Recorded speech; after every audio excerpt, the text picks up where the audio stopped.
आवाज महाराष्ट्राचा। नमस्कार, मी गौरी। संध्या लाईव्ह मध्ये आपलं सगळ्यांचं स्वागत। हडपसर परिसरातील हांडेवाडी भागामध्ये काल महानगरपालिकेच्या अतिक्रमण विभागाकडून मोठ्या प्रमाणावर अतिक्रमण हटाव मोहीम राबवण्यात आली। पोलीस बंदोबस्ताच्या संरक्षणामध्ये ही कारवाई पार पडली आहे। जेसीबी मशीनच्या सहाय्याने रस्त्यावर दुकानदारांनी केलेल्या अनधिकृत टपऱ्या, फळफळावळ टेबल्स, लोखंडी शेड्स, जाहिरातीचे बोर्ड यावर तोडफोडीची कारवाई करण्यात आली। कारवाई दरम्यान परिसरात मोठ्या प्रमाणात तणावाचं वातावरण निर्माण झालं। काही नागरिकांनी तोंडी वाद घालत कारवाईला विरोध दर्शवला। काही ठिकाणी पोलिसांसमोर बाचाबाचीही झाली। मात्र पोलिसांच्या कडेकोट बंदोबस्तामध्ये ही कारवाई पूर्ण करण्यात आली। सदर अतिक्रमणामुळे शाळेतील विद्यार्थ्यांना तसेच महिलांना दररोज मोठ्या अडचणींचा सामना करावा लागतोय।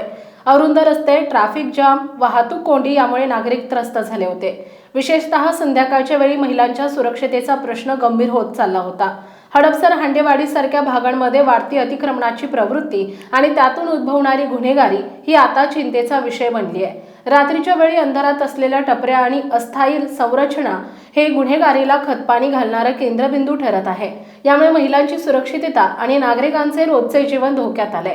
महानगरपालिकेच्या अतिक्रमण विभागानं स्पष्ट केले की सार्वजनिक रस्त्यांवरील अतिक्रमण कोणत्याही परिस्थितीमध्ये सहन केलं जाणार नाही।